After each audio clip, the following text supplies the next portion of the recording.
Des recommandations pour l'action gouvernementale de 2019 à 2023 en RDC, une réflexion d'Alexandre Chouet, économiste de formation, que nous allons recevoir sur ce plateau. Mesdames et messieurs, bienvenue à vous.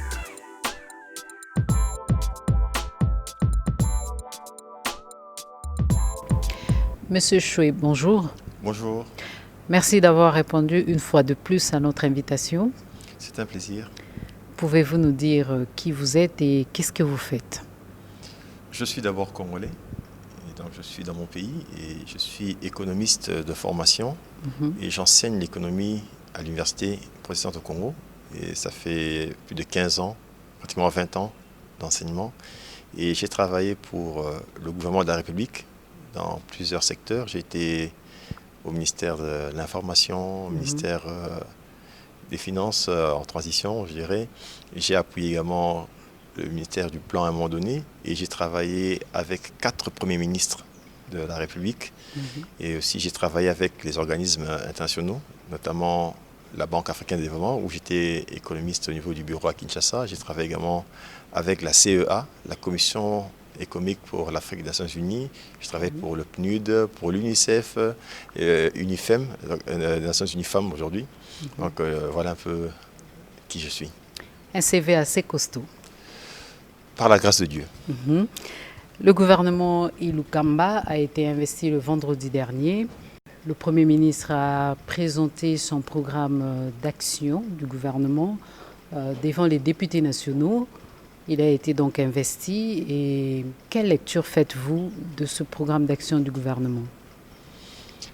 Oui, effectivement, comme vous venez de le dire, le Parlement a eu à recevoir le Premier ministre pour échanger avec lui sur les orientations de la politique qui compte mener à la tête du pays, afin de pouvoir lui donner son quitus pour agir au nom et pour le compte du peuple, et ce qui a été fait. Et donc c'est une bonne chose parce que ça s'inscrit dans le cadre du programme normal des activités de la République au niveau institutionnel.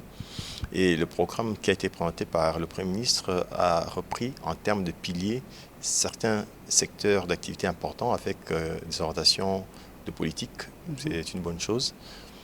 Comme c'est une œuvre humaine, il y a des côtés forts et il y a aussi quelques faiblesses qui peuvent apparaître, mais globalement, le document présente sa vision et il faudrait maintenant que ça aille dans un mode opératoire fort pour que justement le peuple sente le changement tant voulu en termes de réalisation sur le plan économique, sur le plan financier, sur le plan social et pour les autres aspects de la vie, notamment les questions sécuritaires et politiques. Vous avez dit que le document présente autant de points forts que de points de faiblesse, mais qu'auriez-vous aimé vous trouver dans ce document qui n'y est pas? Bon, en fait, il faut comprendre que le contexte politique dans lequel le Premier ministre a été nommé et dans lequel le gouvernement s'est mis en place était assez agité avec la coalition Cash FCC qui a demandé beaucoup de ramifications, de gymnastique pour contacter XY. Donc bref, ça n'a pas permis à ce que le Premier ministre puisse prendre assez de temps, j'estime, pour pouvoir approfondir certains éléments de cadrage macroéconomique et cadrage budgétaire. C'est peut-être un élément qui aurait pu enrichir davantage la présentation, mais sinon, les lettres de politique telles que présentées touchent à pratiquement tous les aspects de la vie nationale, mais on aurait pu apporter quelques petits détails en plus là, ça va quand même. Vous auriez pu apporter quelques petits détails, mais dans l'entretemps, vous avez aussi réfléchi sur les actions que l'action publique ou l'action gouvernementale devra mener de 2019 à 2023. Cette réflexion, elle porte sur quoi? Oui, effectivement, nous devons en fait changer d'approche dans notre pays. C'est vrai que nombreux sont ceux qui aujourd'hui ont plus de la passion pour critiquer sans faire des propositions ou des contre-propositions. Moi, je m'inscris un peu en faux par rapport à cette approche. Je réfléchis sur les questions du pays parce que, comme je disais au départ, je suis congolais, c'est mon pays, je n'en ai pas deux. Et donc, les avancées réalisées par la RDC me concernent moi directement et les miens indirectement, peut-être par rapport à moi. Mais sinon, il faut donc réfléchir et apporter des éléments de réflexion pour contribuer et non pas s'arrêter là que pour la critique. Et c'est à ce titre justement que je me suis proposé de voir un peu quelles ont été les évolutions récentes de notre économie, de notre pays, Et ensuite, sur base de ces éléments d'analyse, j'ai essayé de dégager quelques orientations que j'estime être importantes par rapport à l'action publique. Et donc, je les ai coulées, j'aime bien écrire, sous forme d'un document de recommandation.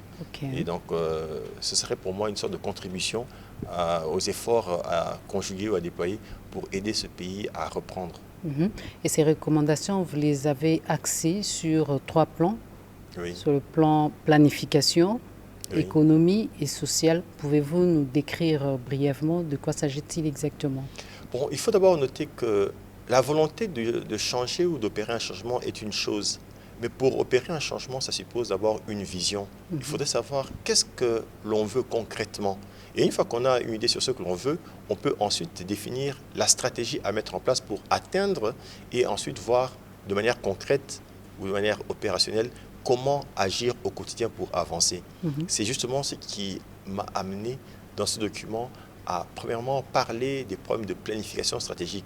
J'estime que pour avoir une bonne gouvernance dans un pays comme la RDC, et même partout au monde d'ailleurs, de toute façon, il faudrait donc avoir une vision de développement, un plan qui indique les grandes orientations à assigner à l'action publique dans les différents secteurs de la vie, et tout ça dans le cadre d'une matrice de cohérence généralisée pour qu'on s'assure que les politiques qui seront menées vont converger dans la recherche de l'objectif du développement, et il y aura des synergies qui vont naître à gauche et à droite pour permettre à ce que l'avancement se fasse de manière harmonieuse et que le peuple puisse au passage se retrouver ou tirer parti de ces avancées.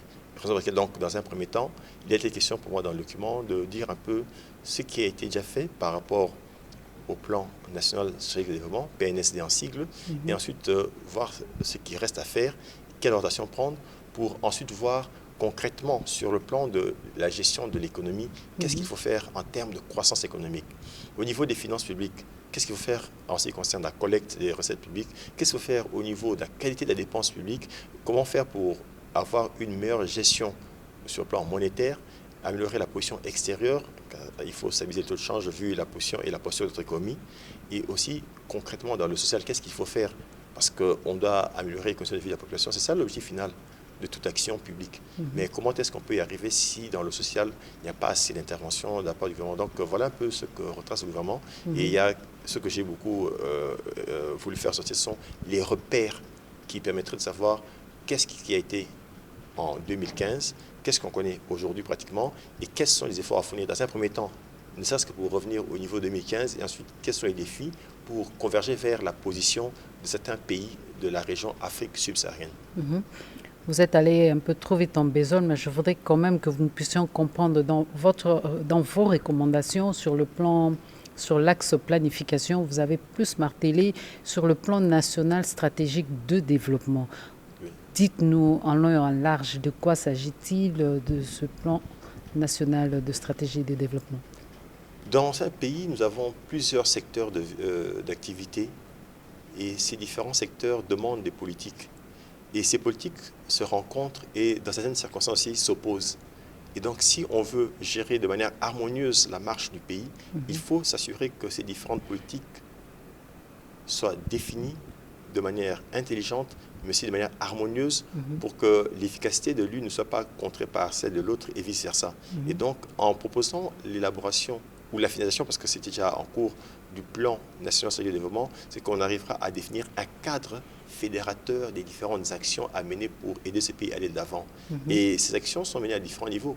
Notez que nous avons le niveau central et le niveau provincial. Il faudrait que la politique du gouvernement central soit en intelligence avec celle des provinces pour qu'on puisse aider le pays à aller de l'avant. Il y a plusieurs secteurs de la vie, comme je disais tout à l'heure. Dans le domaine politico-institutionnel, sécuritaire, il y a des actions qu'il faut mener.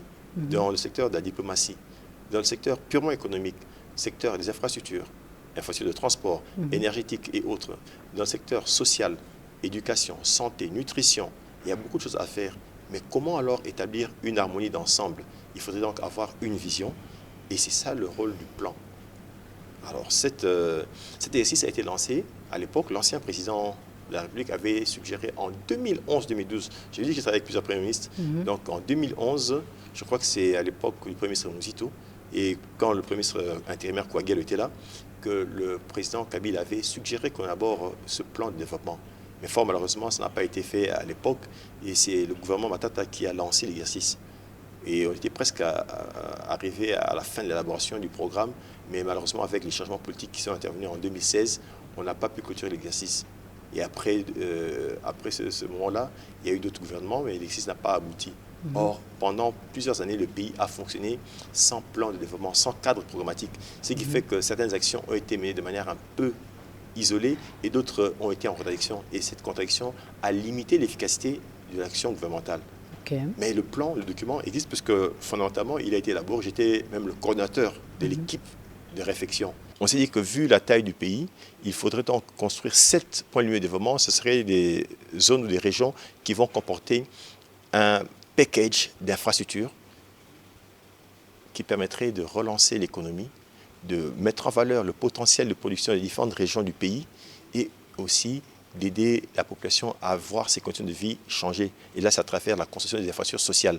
Donc, en faisant ça, on crée en fait une vraie base de développement. Et ces points lumineux vont projeter donc de la lumière et cette lumière va s'étendre pour éclairer l'ensemble du pays. Et donc, au fil du temps, quand la construction se fera, lorsque l'économie va reprendre, lorsque le développement va suivre, et c'est l'ensemble du pays qui va s'engager bel et bien sur la voie du développement. Je suis prêt à parier que c'est la voie. Et si on arrive à le faire 5 ans, 10 ans après, nous allons sourire et nous allons voir que oui, le développement de la RDC n'est pas un mirage comme certains pouvaient le croire, mais c'est juste question de savoir comment procéder. Et il faudrait pour ça donc mettre toutes les énergies possibles avec un engagement politique fort, en partant du chef de l'État, en passant par les autres institutions, le Parlement, le gouvernement et les autres. On peut, mais il faudrait que l'on puisse s'engager tous à bras le corps pour qu'on puisse arriver à mettre en place cette dynamique de développement. Donc aujourd'hui, s'il y a une remise à faire, et je suis content parce que le Premier ministre Ilunga Kamba l'a dit, c'est qu'il faudrait dans les meilleurs délais relancer les travaux de finalisation du PNSD. Finir ce document, c'est en 1 mois, 2 mois, on peut bien le finaliser. Et après élaboration, on peut l'adosser au Parlement pour juste avoir une sorte d'adhésion populaire. Parce que la loi ne prévoit pas ça, mais on peut toujours voir comment est-ce que le Parlement peut prendre connaissance du document et faire un commentaire. Et le Premier ministre peut présenter ça comme une lettre de politique générale de développement du pays. Comme ça, dans l'avenir, tous les gouvernements qui vont se suivre vont inscrire leur action dans le cadre de cette vision, de ce plan-là de développement, parce que c'est au fait l'aspiration profonde du peuple congolais qui veut se développer. Les provinces étant décentralisées, comment ça va se passer entre les provinces et le niveau central par rapport au PNSD? On ne va pas construire de manière continue ces infrastructures. On va les construire une fois pour toutes et après, on va laisser les provinces se gérer normalement. Mais là, l'idée que nous avons développée autrefois, c'était de trouver des partenariats publics-privés pour faire cela, avoir des développeurs d'infrastructures dans les différents points lumineux.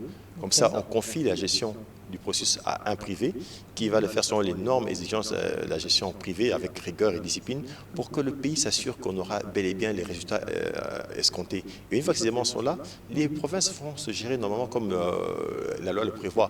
Mais au moins, on aura créé une base de développement qui permettra à ces provinces de mettre en valeur ce qu'elles ont. Parce que si aujourd'hui vous prenez les chiffres sur, par exemple, la contribution des différentes provinces à notre PIB, vous allez remarquer qu'il y a des écarts importants.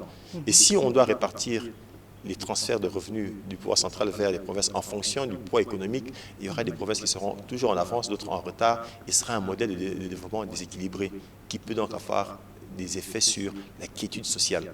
Parce que les inégalités sont des éléments qui, des fois, minent la paix ou la quiétude sociale. Tout à fait.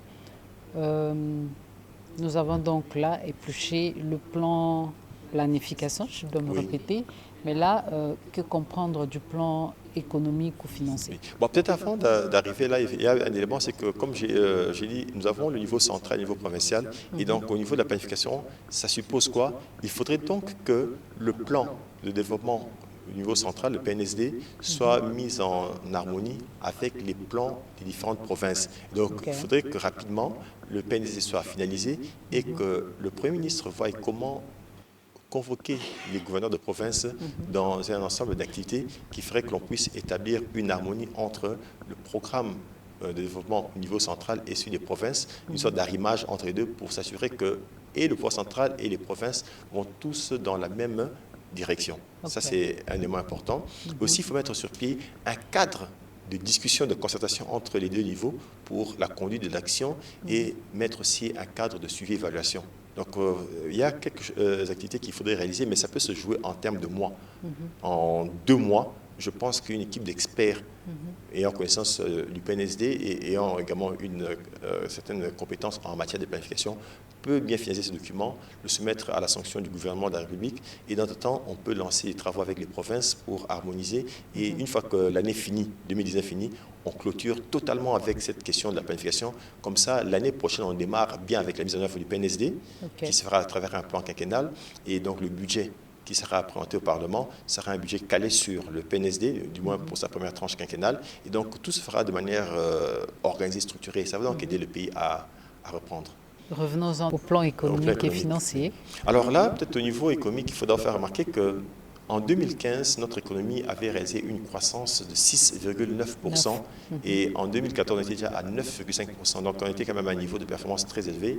Mais à cause de la morosité de l'économie mondiale, qui s'est traduite notamment par un resserrement des débouchés, une baisse des cours des matières premières, des produits miniers, cobalt et cuivre, notre économie a vu son élan de progrès baisser. Si bien qu'en 2016, le taux de croissance est tombé à 2,4%.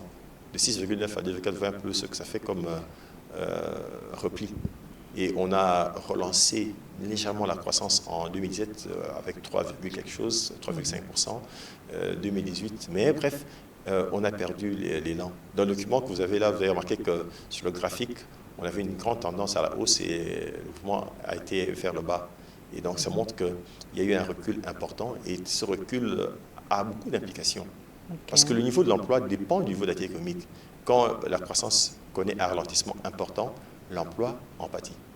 C'est-à-dire que le nombre d'emplois créés diminue, certains emplois ne procurent plus satisfaction comme auparavant. Certaines entreprises, parce que leur marge de profitabilité ayant baissé, décident de limiter leurs prestations sociales ou leurs allocations en faveur des travailleurs. Et bref, tout ça a un coût sur le niveau de vie de la population.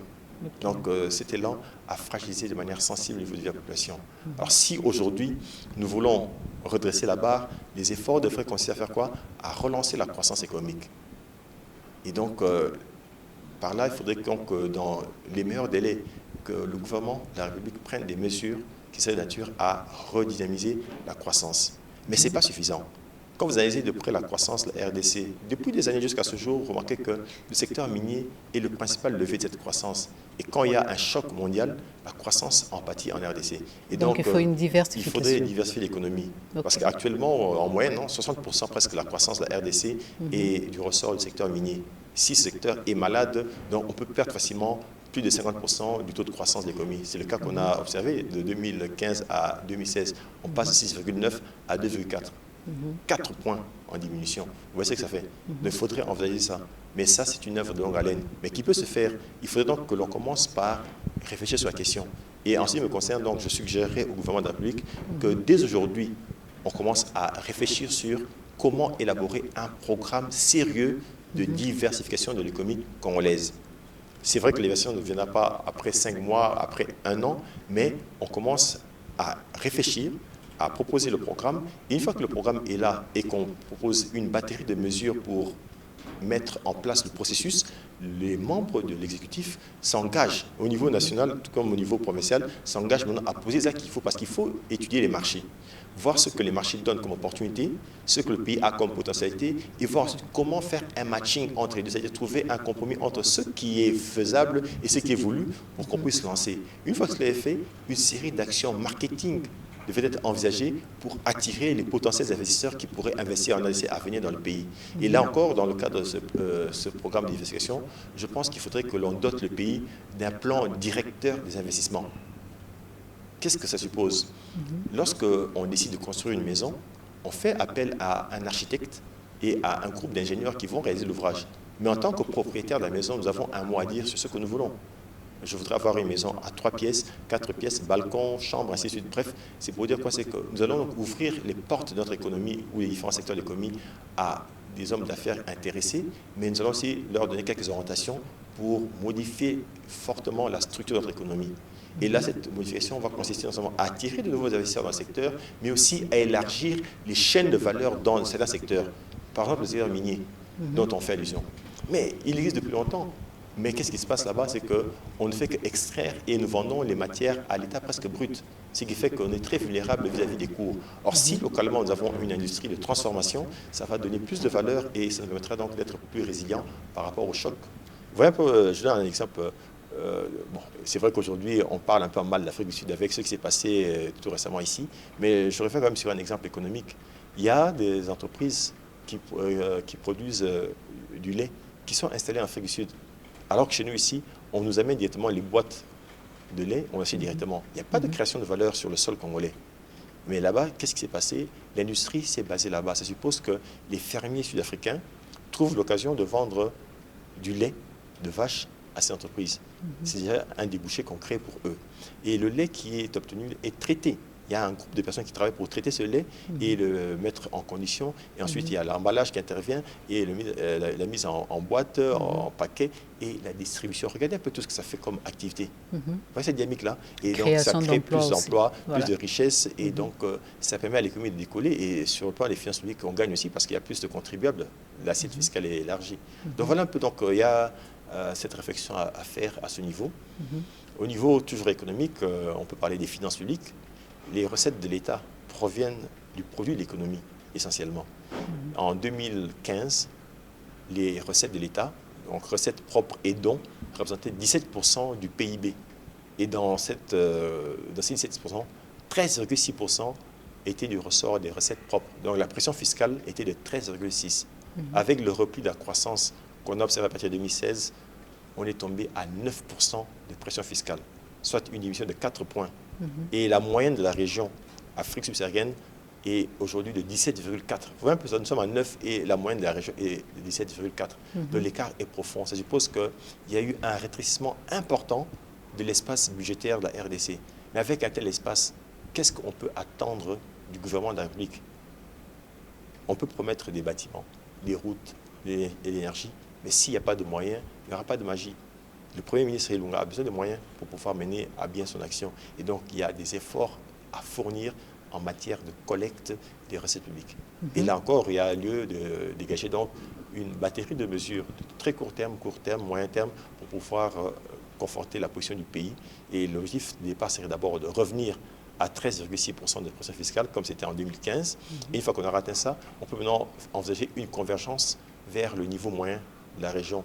Si pas atteindre directement 17,4, mais aller vers 15 par exemple, ce serait déjà un élément. Et donc on aura un espace plus large qui conforterait la position du gouvernement en termes d'intervention. Peut-être un élément qu'il faut aussi apporter, c'est que en 2015, les dépenses en capital de l'État représentaient 10% des recettes du trésor public. Et en 2016-17, on est tombé à 5%. Vous voyez un peu une diminution de moitié.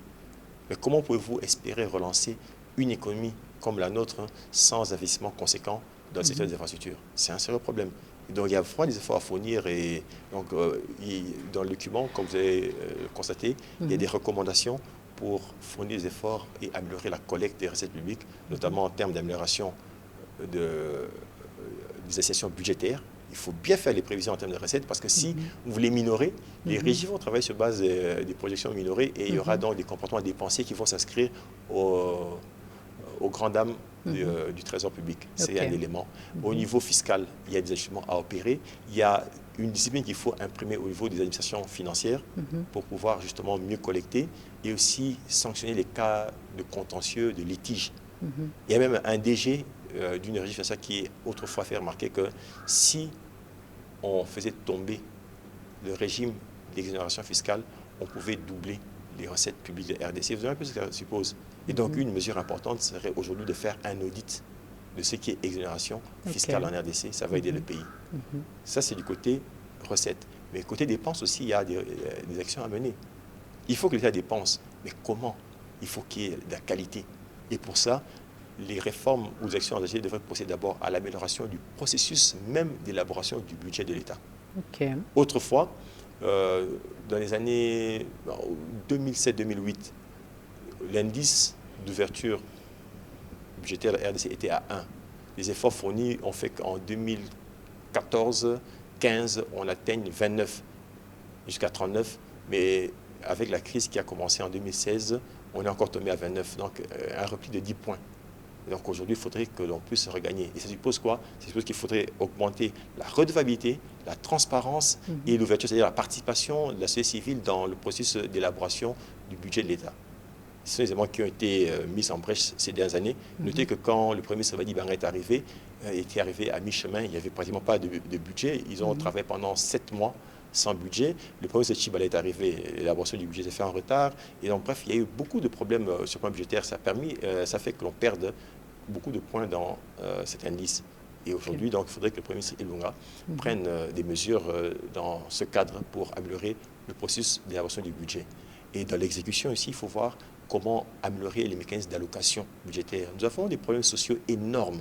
Mais qu'est-ce que le budget de l'État consacre à l'éducation, à la santé? Le président parlait de la gratuité, c'est une bonne chose. Mais il faudrait qu'une réflexion profonde soit menée pour assurer la soutenabilité.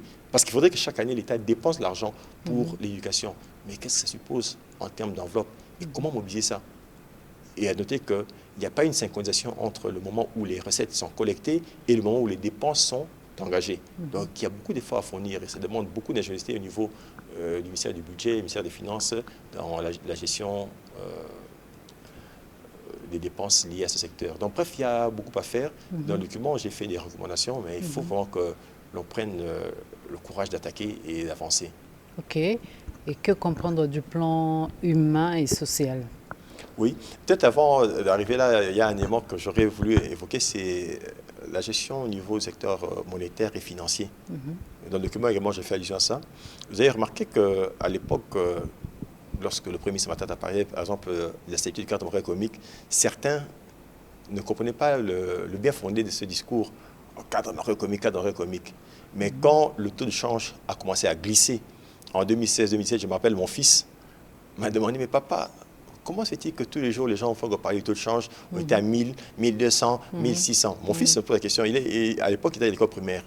Il me pose la question. Ma mère également m'a demandé, mais comment se fait-il que chaque jour qu'on va au marché, les prix ne font que changer? C'est justement pour montrer que la stabilité du cadre économique était une chose importante. Et cette stabilité a été brisée à partir de 2016-2017 parce que, justement, le ralentissement de la croissance économique a fait que nos recettes d'exportation aient baissé de manière sensible.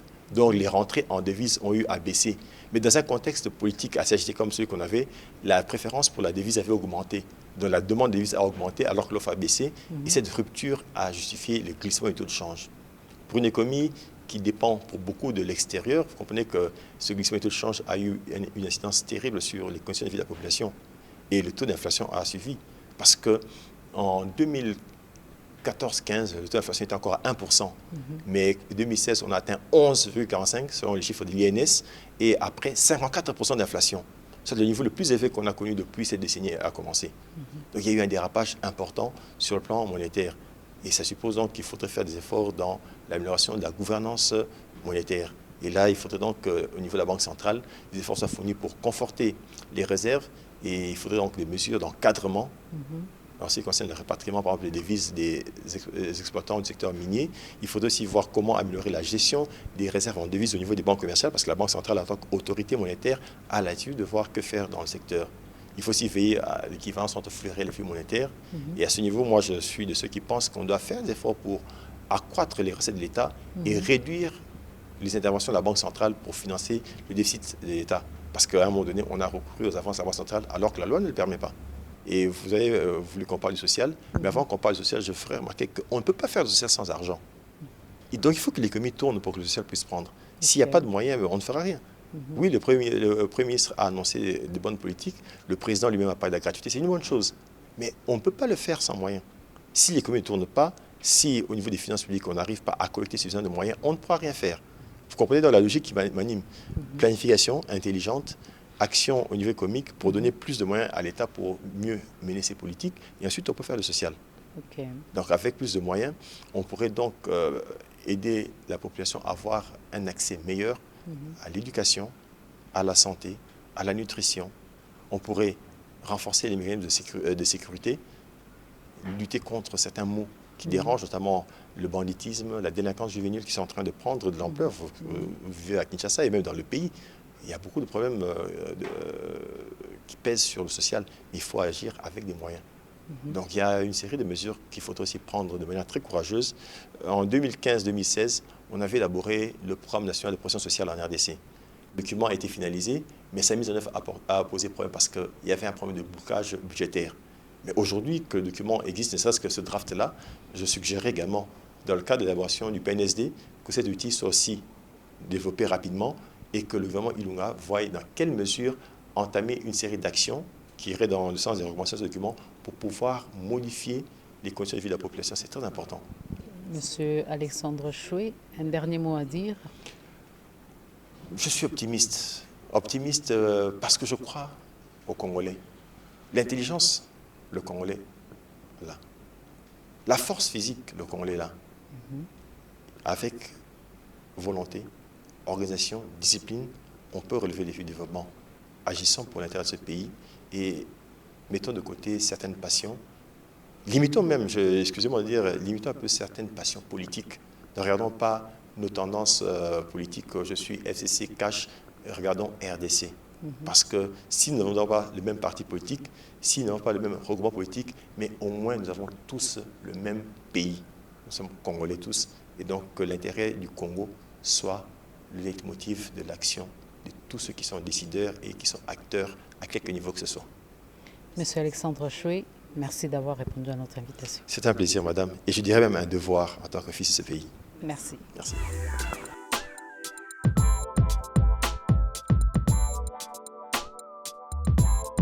L'application du plan national stratégique de développement, PNSD, par le gouvernement Ilukamba permettrait une gestion axée sur les résultats en RDC, nous dit Alexandre Choué. Mesdames et messieurs, c'est la fin de cette émission. On se retrouve la semaine prochaine pour un nouveau numéro d'Economia. Au revoir.